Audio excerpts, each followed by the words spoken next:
And it's very ironic that I have a podcast all about vulnerability, and I speak constantly about the power of vulnerability and how that's one of the main messages of our show is this is what happens when you have vulnerable conversations. Yet I am terrible at being vulnerable in my day-to-day life, in my friendships and in relationships and work, with myself. I'm so bad at truly being vulnerable. I feel like everything is always an arm's distance away, and I keep it there. I'm not sure why. I think the podcast has made it easier to be vulnerable when I feel like there's a purpose behind it. And I think when I attach it to the greater good, it feels like vulnerability is worth something. But to be vulnerable just for the sake of myself, I think is something that I struggle with, even though I know how powerful it is.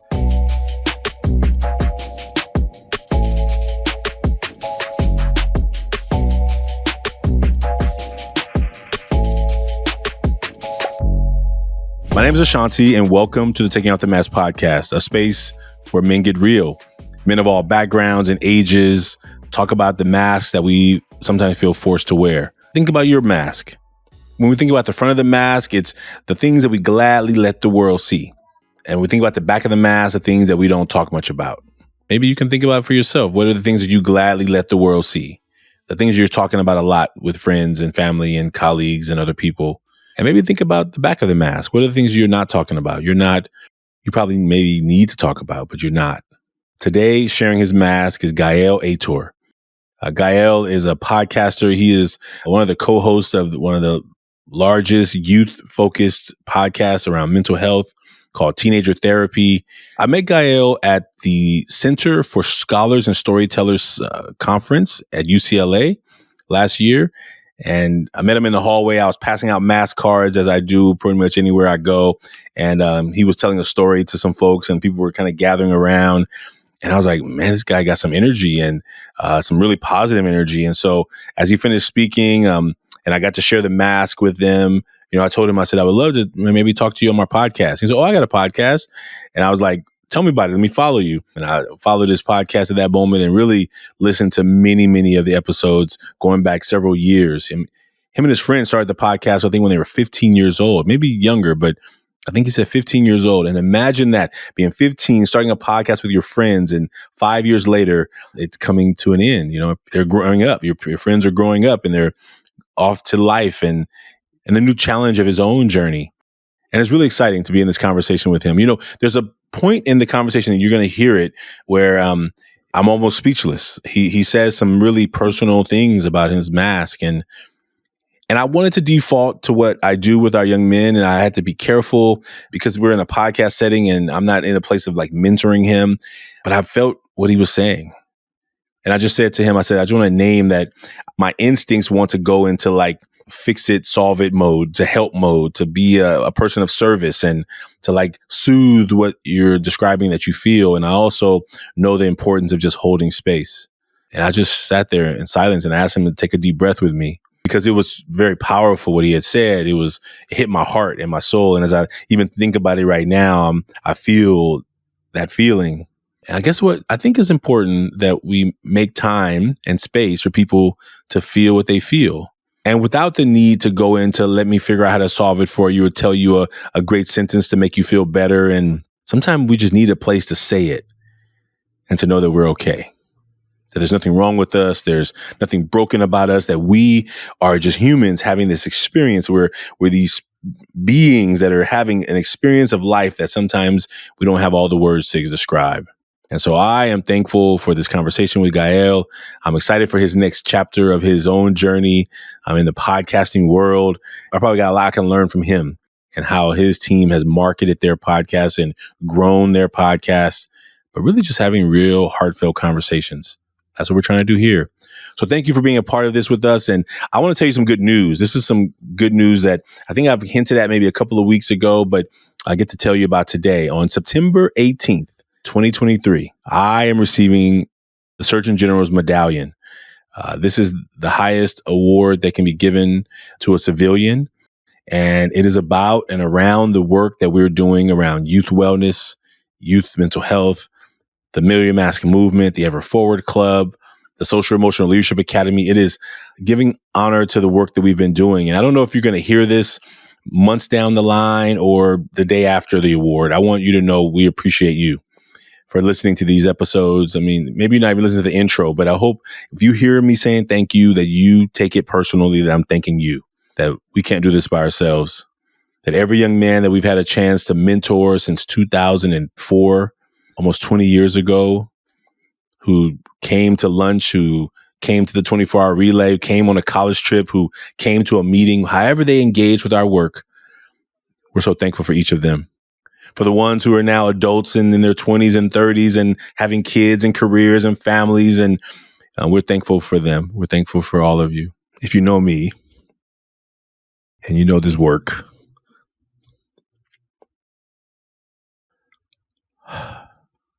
you know I'm not doing it for any awards. Sometimes it's hard to believe that we're even getting this award. But I'm clear that the way the world works is the only way that we're going to attract more resources, funding, support is to be seen. And I often sometimes don't want to be seen. Like I tell my team, like, hey, why does my picture need to be on that thing? I sometimes wonder, do I have to give up more to just be out here and kind of seen in this way? And I sometimes feel like as much as I'm an introvert, the people wouldn't think it, but I enjoy my alone time. And so like sometimes in the spotlight, it feels like more of that gets pulled away. But I'm doing this for our kids, for our young people, for our babies who feel alone, who feel isolated, who feel like Ashanti did, who often feel unseen, unnoticed. And I think I know that feeling. Not I think I know that feeling. I know that feeling. But I think that it's important that I stretch myself to tell you this news, to like I've known for over a week and I have not posted it on LinkedIn. Why? Not because I don't want people to know about it, but because I constantly question these old recordings that need to be erased. They need to be erased, and it's time for them to be erased, and I'm working on them. It's my work. So when I talk to young people about feeling these feelings of not feeling enough and feeling how they have to prove something, and always working so hard and hard working. You know, my mask, I write hard working a lot because I do believe that I show that. I do write fear of failure a lot. Why? Because I think as much as I write it on these masks, I don't talk about it enough, and the places probably needs to be talked about, but I am working on me too. And so for all the 100+ guests, 150+ guests who have been on this show, for all the people who are listening to these episodes, I hope these words are inspiring you to continue after the dreams you have for your life. I hope they inspire you to be your best self, even when it feels scary. Thank you for being a part of this journey with us. Thank you. If you haven't made a mask, I invite you.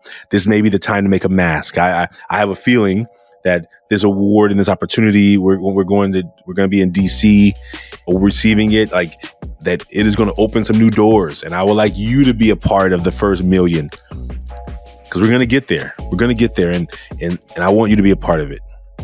1 picture, 6 words of self-reflection anonymously at millionmask.org.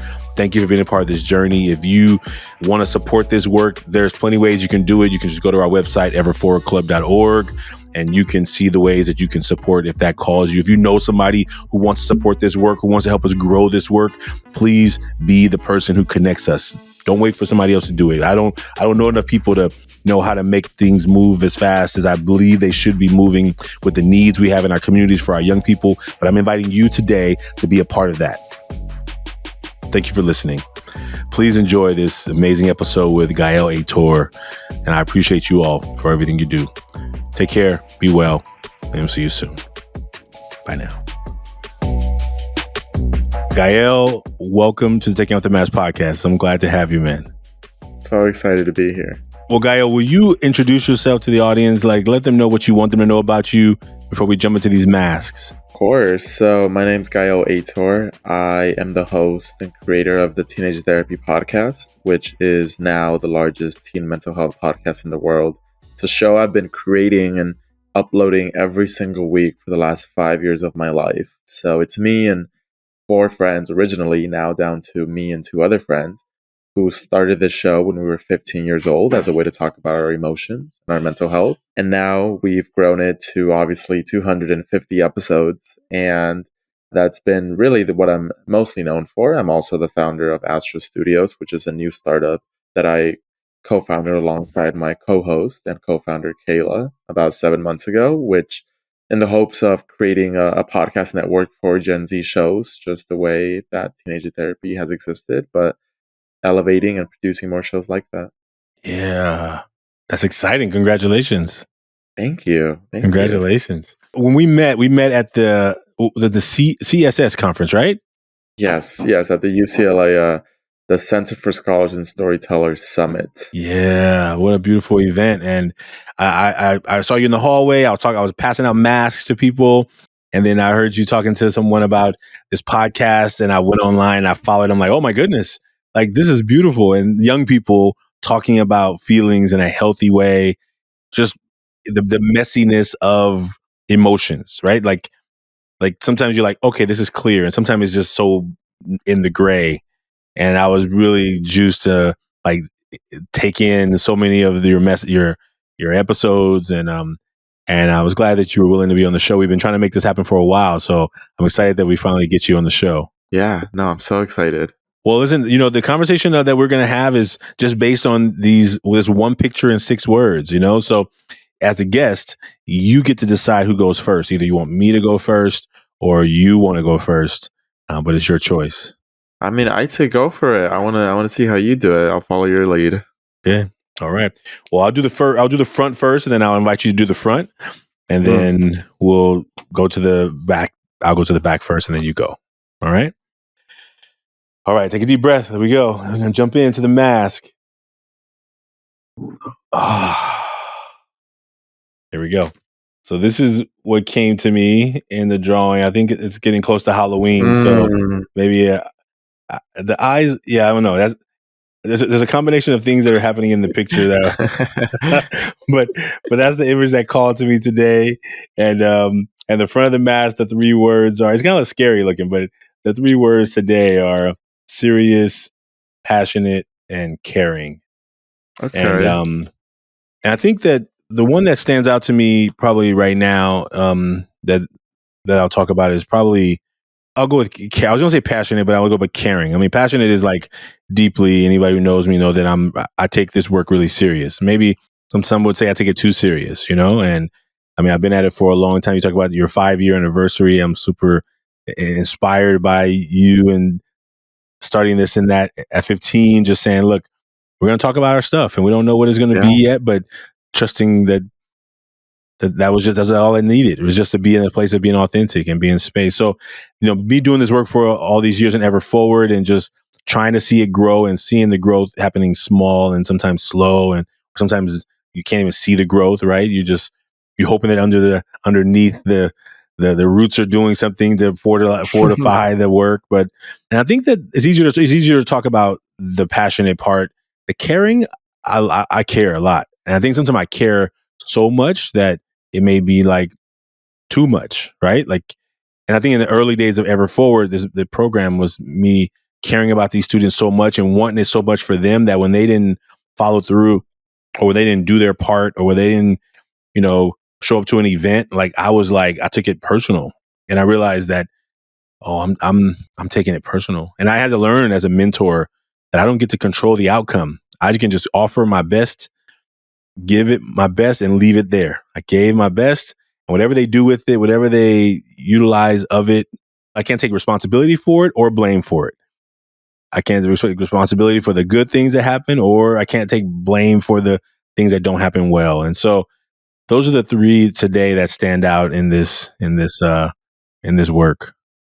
I like that. I agree that it's sometimes you don't see the growth instantly, so you're kind of hoping the roots are doing something. It's like, it's it's kind of like seeing like the scale and just seeing it go up and down and up and down, and you're kind of just hoping the pattern is more up than it is down. But yeah, I definitely see a lot of that even with new projects. I think for a long time I've kind of been used to this concept of just immediate success. That I think I've gotten a little spoiled over that because Teenage Therapy was such a huge hit overnight that as we're actually ending the show in September, so as that ends and I start this new show, I'm really trying to remind myself that the chances of it being a hit as soon and as quickly as Teenage Therapy was are not impossible, but there's certainly, there's a bit of luck involved in it. And so it's like, no matter what this initial response is, I know if I keep at it and if I grow little by little, it'll get there. So it's really like having that trust. Yeah, I like the way you described that, like the ups and the downs and hoping that there's more ups and downs. And have you seen that graph that shows you like what people think success is, and it goes from like the bottom and they go straight up, and then and then what it shows it like it really is like this ball of yarn. Yeah. Oh my gosh, I've seen that, and that is one of the more comforting graphics that genuinely do work on me. That it really does get me calm. There's a sense of calmness in it because, I mean, but it's still, even becoming aware of it, it's still so difficult to trust it because when you're down, it doesn't, you might think of the graph and when you're going through a down, you could think of the graph and see, okay, they had their downs, but they're still way higher than they were 5 downs ago. Yeah. But when you're in that down, it really does feel like you're all the way at the bottom, 0, 0, 0, 0, like it just crashed back down. But it's hard to remember that it's just a little misstep. It's not a complete pitfall. Yeah. Oh man. Thank you. Well, that's a front for me. So my front, so this is the face that I feel like whenever I draw myself, it's the one that I always draw. Okay. When I think of myself. Okay. And so this face, I saw a drawing similar to this when I was in a restroom, I think at this venue, at this concert, and I remember going into the restroom and there was a face similar to that. It was just a very blank expression. And something about it just drew me in. And I was like, I really like that. And so I just started drawing it. Like every time I got a paper, I would just draw it. And it really stuck with me. I really liked it. And I don't know what it was about it that just made me enjoy it so much. I think maybe the words will give it some context because the words I wrote are maturity, composure, and confidence. And so I think those are things that I proudly show, partly because it seems like it's what's expected to be shown and that it's going to get a positive reaction when those emotions are shown. And so I think the one I really want to focus on is maturity. That's one I've been thinking about a lot, especially because I just turned 20 in June. And so there's a lot to think about. And I actually just did a podcast episode on my own show about this concept of maturity. And usually when we do episodes, we already have a resolution, but it was so obvious that in this episode, we had no clue how we felt. And so we were just going in circles like, I think I feel this way, but no, actually, maybe not. And so really we were like, I think like obviously you could see we don't even know how to feel about it because we were talking about if we feel mature or if we feel childlike and if we want to be perceived as mature or if we want to be perceived as, with this childlike curiosity. And I think for me, there's always been a sense of appearing very mature for my age, mature for my accomplishments, matured in my career compared relatively to my age. And it seems like that's both a label that I put on myself, that I expect on myself, and it's how others perceive me as. Yeah. And I'm not sure. I would hope that maturity is something that I think comes from ego. I think it comes from a lack of vulnerability, almost as being bulletproof, because the more you're mature and you hold your composure and you're confident, it feels like nothing can shake you. And so I think in a lot of ways I present myself as mature to avoid showing a lot of traits that could lead someone to, dig in there a little bit more and attack a weakness and insecurity or something that they might find. Ooh-wee. Yeah. Thank you for that. Thank you. When I met you, I didn't know like you were a teenager, like you were at this conference with all these professionals, these professors and doctors, and you were just like owning the space. And I remember just like when I walked up, I was like, well, I don't interrupt. They're having a really powerful conversation here. But, I remember just feeling that, and then then I went to your show and I was like, wait a minute, am I doing the math right? Did he just say that they've been doing the show? And I was like, no, that's not possible. That's not possible. Right. I was thinking like, in acting world, they always like, they could be like 25, but they act as they're 12, it's like, oh, no, are they acting? They're not acting. This is like real. And I was like, wow, how amazing. Right. I didn't know that. And so how great the work that you have done and get to do. And I like that the idea is like the mature versus childlike. When do you get to act like a child and just be fun? Just like, how can I just have fun? Right. Yeah. And not have to feel like I have to like be so refined that I think I have probably like 6 to 10 different Instagram drafts that are too silly to post, right? I tell myself, dude, you ain't got time to you're a professional. You ain't got time to be playing no games with no little, whatever little tools are in there. What are you doing? But I save them because I'm like, one day I'm gonna be brave. One day I'm gonna be brave, right? And but that's that powerful place of like, oh, why do I believe that as an adult I can't just have fun with this little app, right? Part of it is comforting, but also upsetting that even as you age, you still feel that. Well, do you think you feel, how do I describe it? Have you always felt more mature, or have you always felt like you're still this kid inside? Because something that I think about is sometimes it feels like to the outside world, I present this image of being very confident and this composed person, as you probably do as well.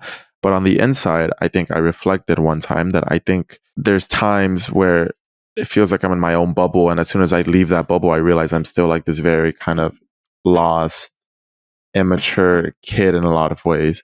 And so did you experience that when you were younger? Do you still feel it now? Or was there a time when you kind of started to become, I guess, I don't know, maybe it's confidence in yourself where you no longer feel, I mean, maybe we always feel a little lost, but that sense of I am an adult. I am this. Beautiful question. At 7 years old, my uncle told me I was the man of the house. My father had died before I was born. And so like he said, you got to take care of your mom and your sister and your brother. And I had 2 new siblings. And I was like, I'm 7. I'm like, Uncle, I don't want that job. Like, can you just pick me up again and throw me in the air like you used to? And I remember this idea that growing up, being required to grow up fast made the child parts have to get tucked away. And so therefore I didn't get a lot of room to do it. I think when I finally like say graduated college, start making money, then I started like doing silly stuff. Like I didn't drink till I left college or really do any of that. Even when I left college, I didn't, but not right away. It took a little while. And then I was like, oh, this is what just playing feels like, not having to be in charge and not having no responsibilities. I think I was always having all these responsibilities. So I think that's where I think it started. It started this idea that it started young, being an adult at 7, thinking I was a man. I really was just barely figuring out how to just exist in this body. And then always having to be responsible, having other people take care of, look out for. Like I have to set the example. I'm the oldest, so I have to set the example. And it's like, and when can I just, like my sister, when she had her little meltdown phase and my brother had his little meltdown phase and my other brother, like I didn't have room for that. I didn't have nobody to come help me. I had to like keep it all together. So I think sometimes looking back, you say, man, maybe I say they had it easier. Maybe that's not the truth, but I think deep down I always was like, when do I get to just enjoy childhood? And I don't think I did, but I'm here today. And so now today when I make that post, and actually the post I'm thinking about in particular, I was actually saying that to myself. I was like, you ain't got time to be playing around on this phone. What are you doing? You got work to do. And I was like talking to, it was like a mirage. And and I was like telling myself, of course you got time. Just enjoy your Friday afternoon. It's 3:00. And then I was like telling my other self, like I was really hearing my adult talk to the kid in me. Like the kid just wants to like, can I just enjoy this afternoon, sunny day? And then the big, the adult was like, no, you got to get to work. It doesn't matter if it's Friday, right? And I think sometimes I have that debate in my head sometimes, you know? Yeah, that's such a good example. I think I definitely feel that a lot. I think I felt something similar. There was this particular instance where I remember I was in Hawaii and I was visiting for the first time, and I was just taking a bus to go somewhere, and I didn't have a bus card because I didn't know how the bus system worked. And I remember stepping on that bus and asking if I can pay with cash or how do I pay? And they were like, well, you need a card. I'm like, oh, I don't know where can I get one? And I'm like I'm flustered because I'm, don't want to hold up the line. I'm trying to get on this bus, and it just feels like there's pressure because you're on the bus has to go. And then the bus driver is like, where are you trying to go? And I'm like, I'm just trying to go like up there near wherever, whatever. And then they ask me, how old are you? And that question was just a really, like, it kind of like, I was like, I'm 19. And they're like, okay, just buy one elsewhere. Anyways, I sit down and they let me ride and whatnot. But afterwards, I was like, that question kind of shook me up a little bit. It kind of threw me off just because I think it made me hyper aware of both my age and also maybe the age I perceive to the world versus the one that I feel. And in that moment, I think I felt my age in a way, maybe even a little younger. Because I think when you ask someone, how old are you? To me, it kind of insinuated that he thought maybe I was, underage, maybe 17, 16, who knows? Like, yeah, this young kid, like, ditching school, I don't know. But to me, I'm like, no, I'm like fully traveling here, like by myself, alone, like doing this thing. Like, I thought I'm like this, I have a successful show. I speak at times, but here I am being asked by this driver, like, how old are you? And I'm like, oh, I'm 19. And that I journaled about it. And I think it just made me really reflect on, it feels like sometimes I'm not actually, the image that I portray professionally is different because it feels like a bubble. But once I step into the real world, into this real world where you're forced to interact with people from all sorts of cultures, all sorts of ages, and not just this professional bubble, you start to kind of realize that I haven't been exposed to much at all. I haven't been in the real world. It still feels like I'm not interacting with people. I'm not letting myself be seen by who I really am. And so it kind of felt like that. It almost felt like that bus driver like saw me for who I was, which is just a human, a kid that's still only 19 and not as like this professional that's speaking and accomplished and has some maturity. And so that interaction, I think, was really profound for me. And it made me realize that I'm still so underexposed, so unexposed to so many things. I still have so much growing and maturing and seeing to do outside my own bubble. Yeah. Yeah, it's powerful. When you said the question, I was like, as an outsider hearing the story, I was like, oh, maybe he was gonna let you ride for free because you're a minor, right? He's like, oh, if you're young, you don't need to worry about paying. I thought so. Like, imagine like how different people from different perspectives see the question. Could have been just an innocent question, but what it does to us, what it makes us feel, even though it could have been just like, oh, you're this age, oh, you don't have to pay, just go ahead and sit down, right? But like not knowing how to, like what we hear compared to what the ultimate goal of it was can hit in so many different ways, Yeah. That is very true. I didn't even think about that, but I agree. All right, well, I guess we're about to hit on the back. You ready? Yeah. Okay. Yeah. Here we go. I'm first. And this one, I put a slash, so I got a hyphen in here, a slash. So here's the back, the things I don't usually talk about: fear of failure, sadness, and this writing, and this says worry / self-doubt.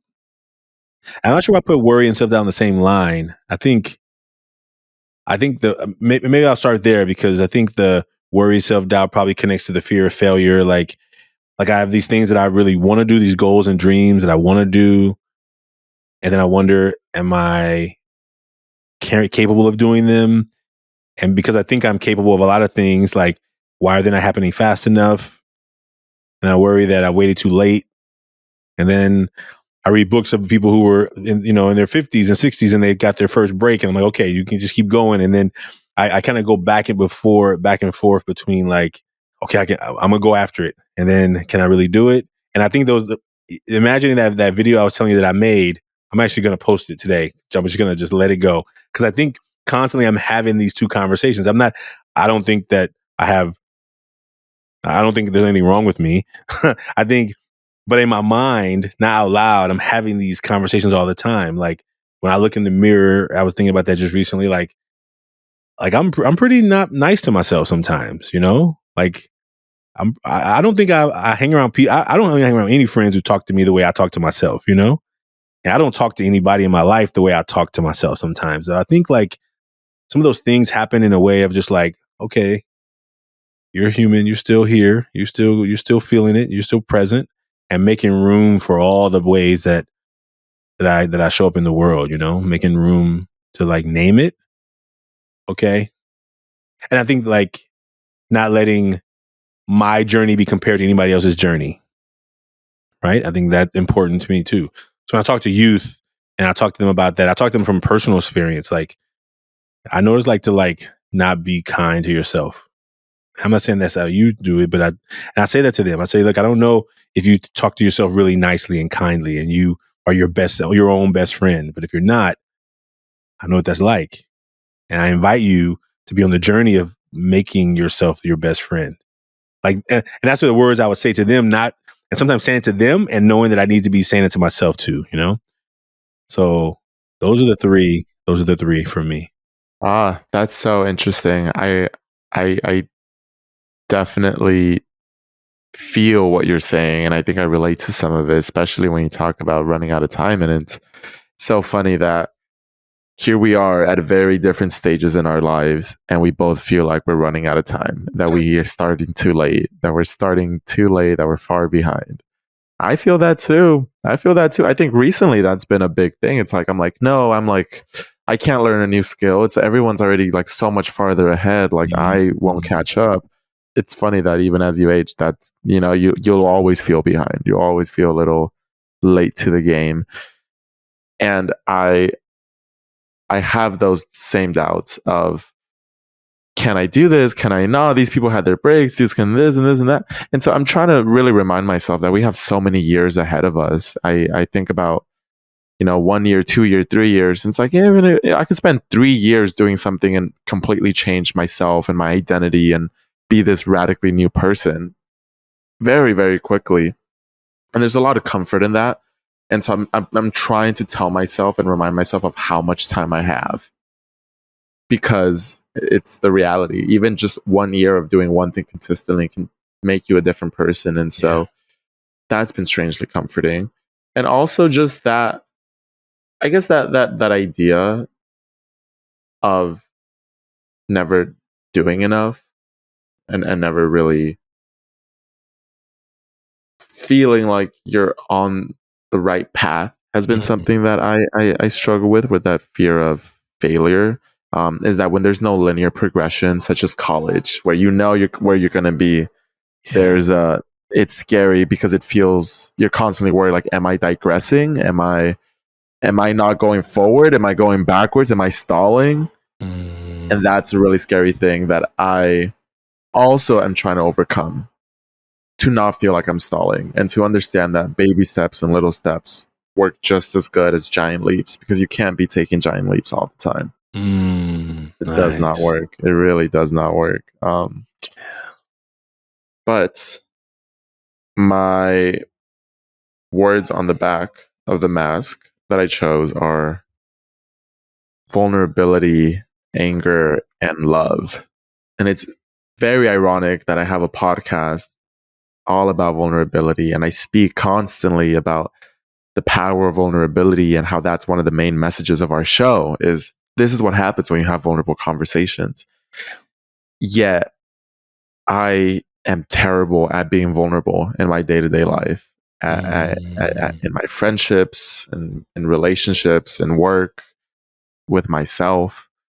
I'm so bad at truly being vulnerable. I feel like everything is always an arm's distance away, and I keep it there. I'm not sure why. I think the podcast has made it easier to be vulnerable when I feel like there's a purpose behind it. And I think when I attach it to the greater good, it feels like vulnerability is worth something. But to be vulnerable just for the sake of myself, I think is something that I struggle with, even though I know how powerful it is. Anger is another one of those things that I think also ties into vulnerability, is that I don't let myself be seen angry. I don't get angry often. I don't think I really know even what gets me angry, which is unfortunate because I think anger is a tool that powers a lot of good if you use it correctly. And I think sometimes I undermine and I disrespect myself and the ways that others might treat me by not getting angry and by not having and choosing to use this anger as a tool to stand up for myself. And so a lot of times I just don't think I get angry enough. It almost feels like I kind of just see it happen and then just move on with it without processing a lot of it. And the last word is love. And I chose love because I think it also ties into vulnerability. I think for me, love is just something I don't show enough.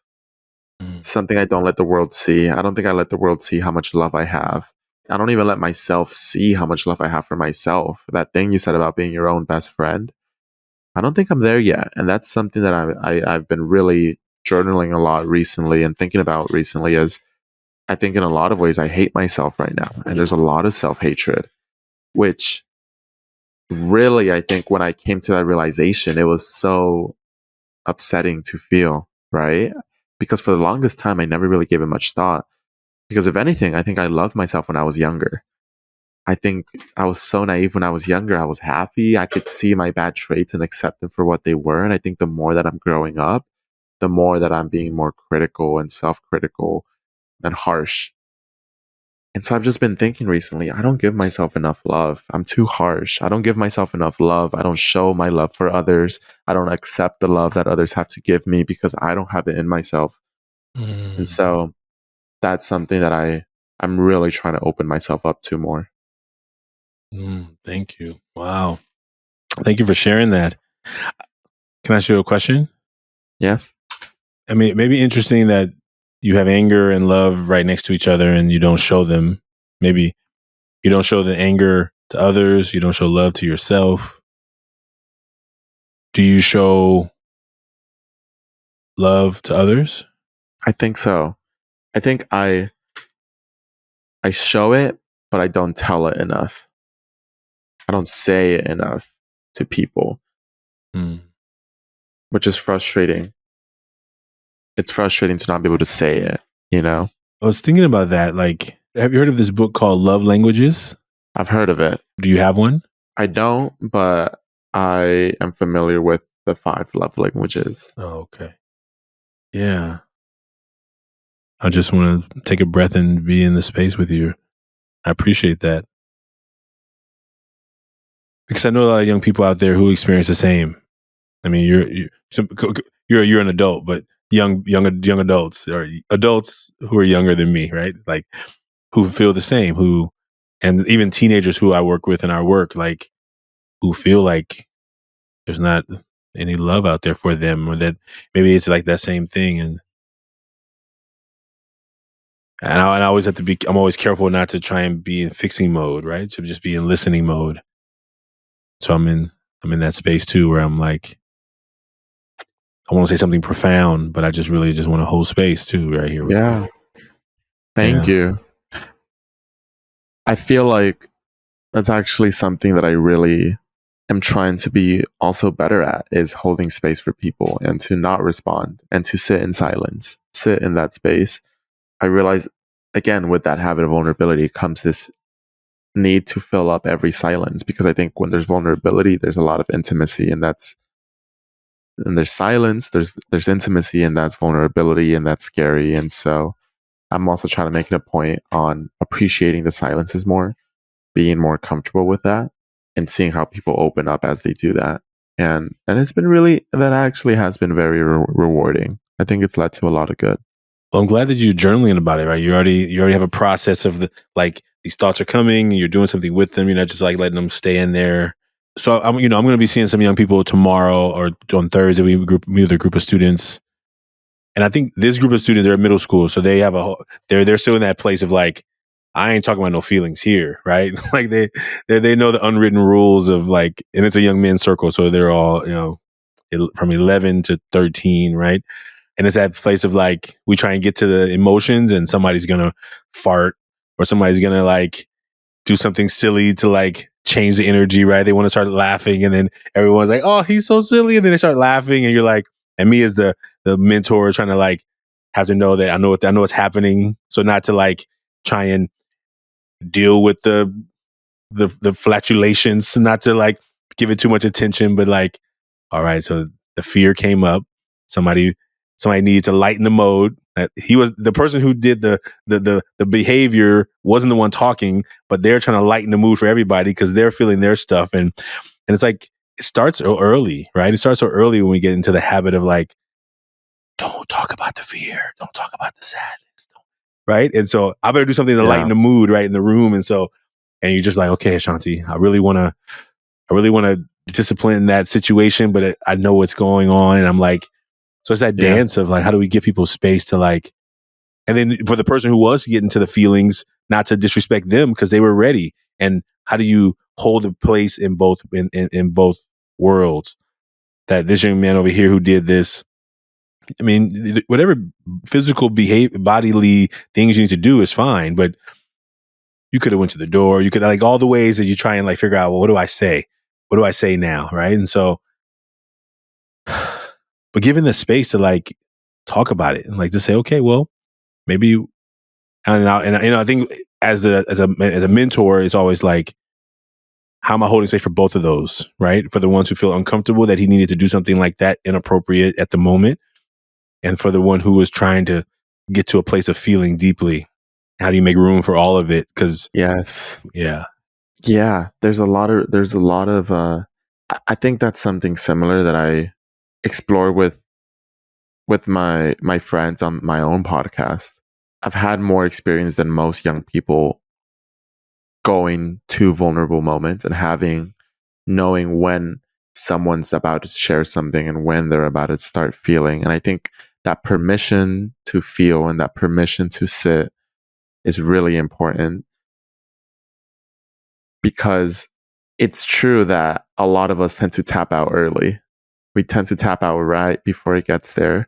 And we don't let it quite get there. And I'm guilty of that as well. But I have found it to be the most rewarding when you do just let it happen. And it's like, I think reminding yourself, especially like in those moments, that you won't be physically hurt. You know, it's all mental. You're not in any physical danger.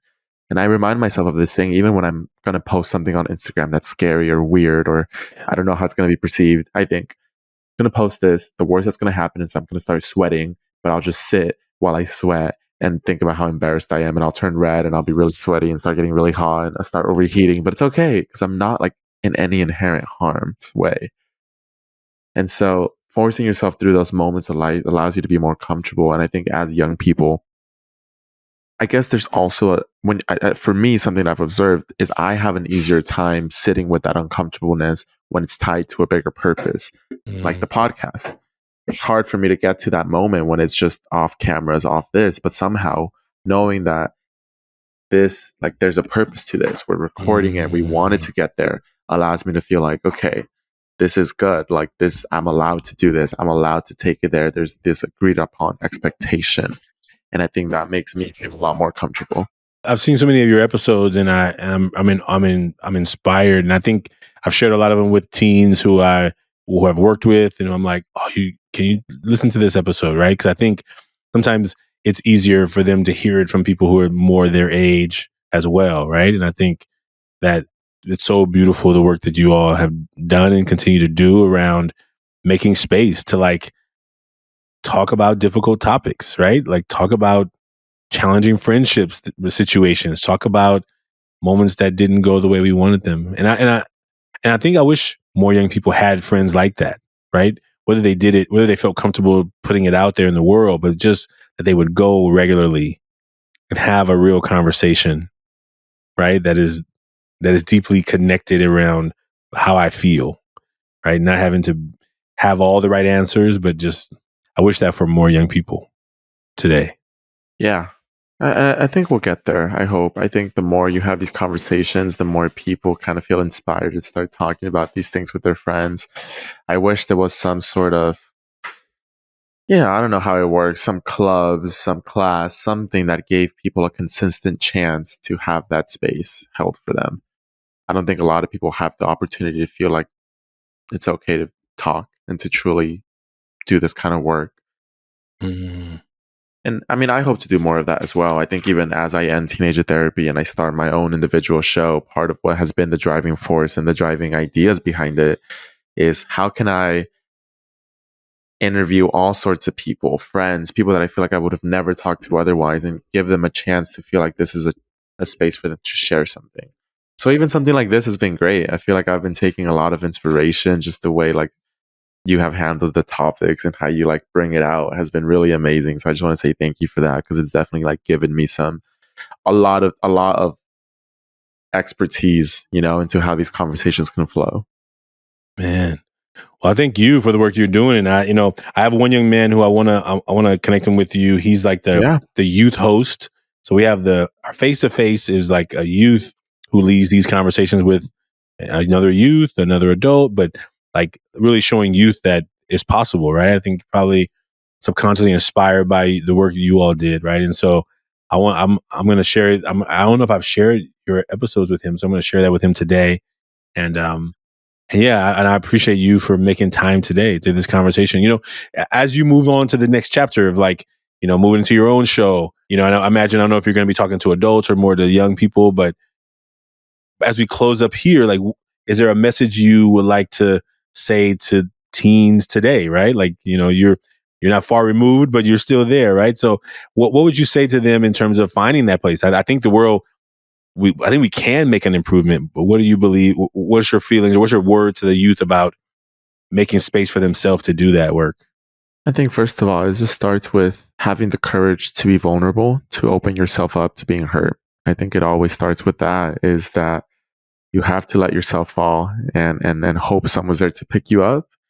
And then also develop the self-trust to understand that if they weren't there this time, you just pick yourself back up and ask someone else to hold you up.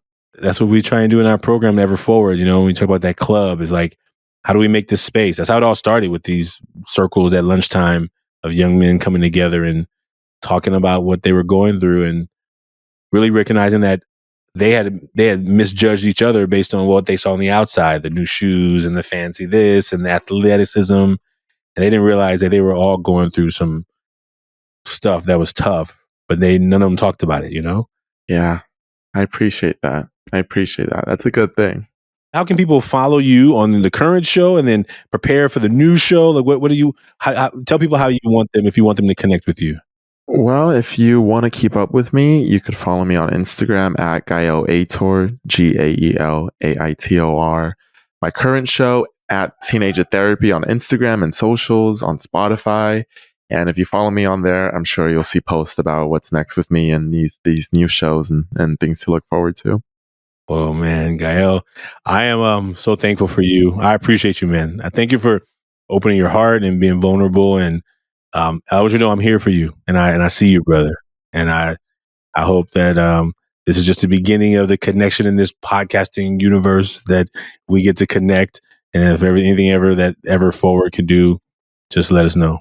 Thank you so much. Likewise, I love this. This was really great. I feel like it's been one of my favorite podcasts I've been on to date. So appreciate you. Appreciate the work you're doing. Thank you for having me. Thank you, brother. Folks, look, Gael and I shared our mask publicly, but you can do yours anonymously. You can go to millionmask.org, make your mask anonymously, and maybe tell a friend about it, and maybe they'll make a mask too. Take care, folks. Thank you for being here. Gael, so good to be with you today. Cheers. The Taking Off the Mask podcast is produced by Ryan Louie and graphics by Kelly Wong. Guests are managed by Dan Paloma, and the podcast is edited by Samuel Matingo. We'd like to thank everyone who's been a part of the creation of this podcast, and for every guest that has been a part of the show, you are now a part of the Taking Off the Mask family. The Taking Off the Mask podcast is brought to you by the Ever Forward Club, and if you like what you've heard today, please subscribe, write a 5-star review, and share this with someone. We look forward to having more conversations that matter. And please remember, there is more to you than anybody can see by just looking at you.